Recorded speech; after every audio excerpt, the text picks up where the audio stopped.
I'm Clara Koala, the say and play bear. I'm Aussie by birth with a musical flair. I love the piano, I play every day, because I can sight read the say and play way. Together we'll learn how to read the grand stuff. With eyes on the music we'll feel the right path. When all this is done and your lesson's complete, a world of pure magic you'll find at your feet.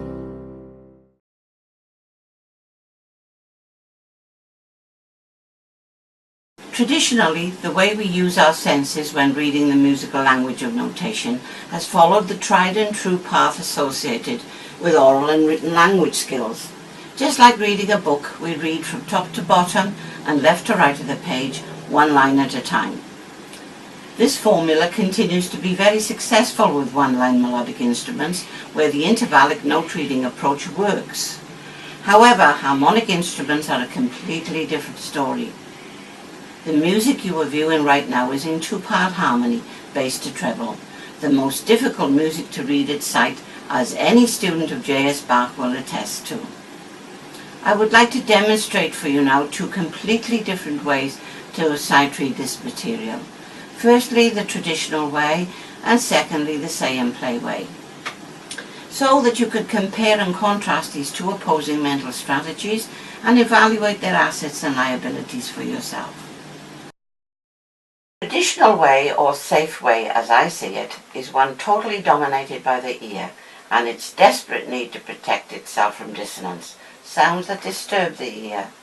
Psychologically, the ear knows instinctively that there is far less chance of hearing constant note errors if the hands are operating separately.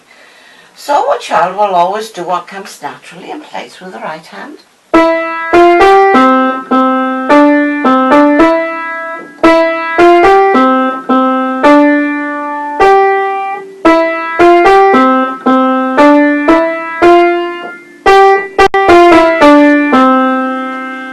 And then the left hand.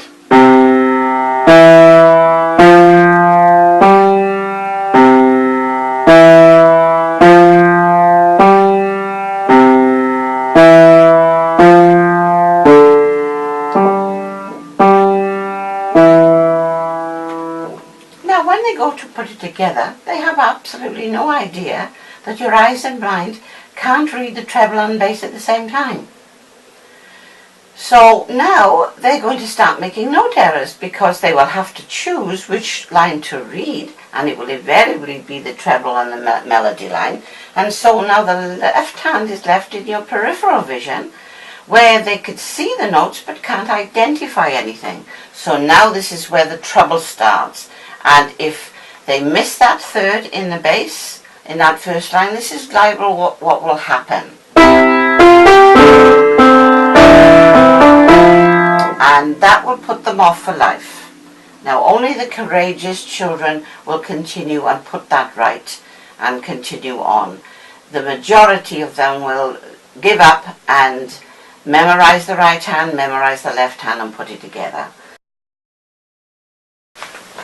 I'd like to show you another way of reading this piece, and this is the way that I have read all my life. I'm going to be reading from the bottom to the top, from the bass to the treble, and taking and always playing on the treble line, not the bass.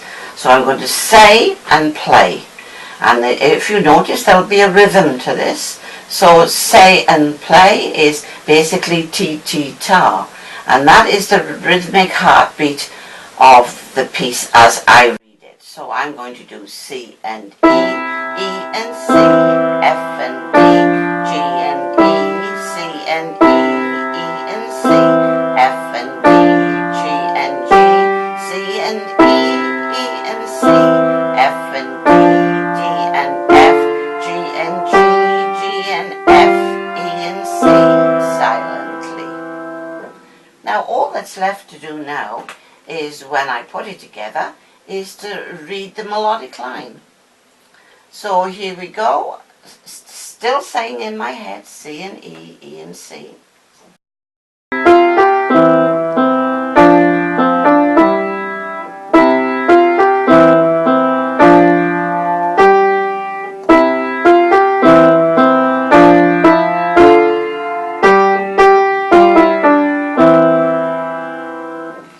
you'll find on your screens a graph of both these styles of reading, and you'll see the vast difference between what the eyes and mind are being forced to do, and you'll see that one is really a lot easier than the other.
That formula of reading works.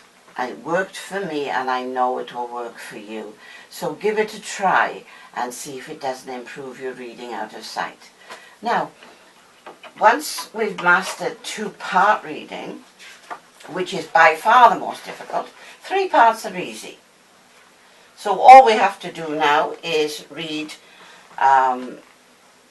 the intervals in the bass and the treble. So in the exercise you're looking at now, number 1, I'm doing 5 in E, 4 in F, 3 in E, 2 in D, 5 in E, 4 in F, 2 in G, 3 in C. Now the rest is easy, all you've got to fill in it with the melodic line.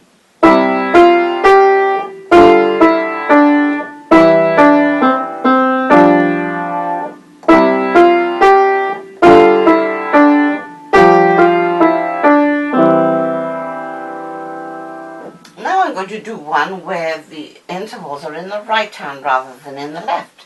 So on exercise 3, we've got E in 5, E in 2, E in 5, E in 5, D in 2, C in 3, E in 5, D in 2, D in 2, G in 2, and C with the C chord.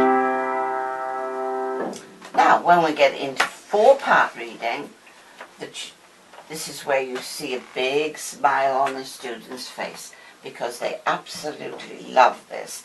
They're going to be reading from bottom to top now, but in intervals. So it'll be 5 and 3, 3 and 5, 5 and 3, 3 and 5, 5 and 3, 3 and 5, 2 and 2, silently, 5 and 3, 3 and 5, 5 and 3, 3 and 5, 2 and 2, 2 and 2, 5 and 3, 3 and 5, 4 and 4, 5 and 3, 2 and 2, 3 and 3, 4 and 4, 3 and 5, silently, 5 and 3, 3 and 5, 4 and 4, 2 and 2, 3 and 3, 2 and 2, 5 and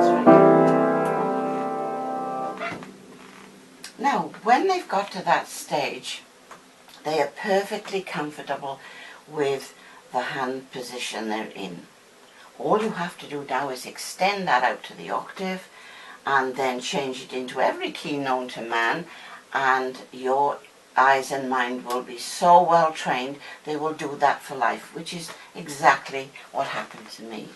All my granddad said to me was, the grand staff is a ladder, Joan, he said, and you always climb a ladder from the bottom to the top. And that's virtually all the instruction I got. So all I can tell you is it's taken me 18 years to work that out, and it works. Now, when we get to level stage 2, where we're extending to the octave, now we use exactly the same process, except that we are extending and contracting our hands. So I'll play this through for you, and you can see exactly how my mind works.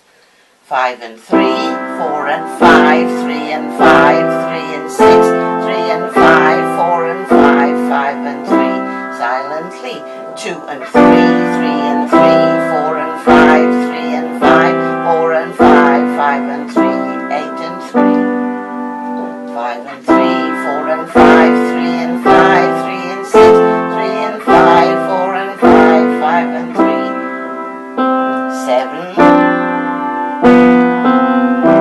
and ending up with a second inversion to the octave. And the final test is I give the students a pencil, ask them to circle all the thirds and sixths in the C major scale to turn it into the minor. So we circle the E's and the A's and off we go and we play it in the minor.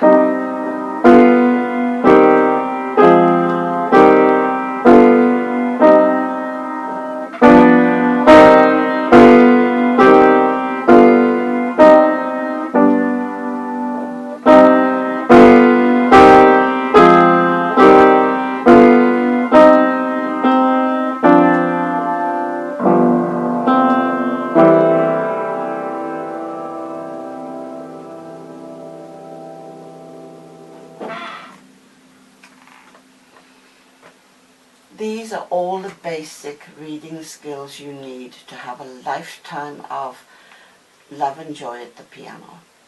I can't tell you how much I appreciate the fact that I've been able to do this all my life. And I want to pass this on to every child out there that sits at this beautiful instrument. Thank you for listening to this, and I do hope you will give it some consideration.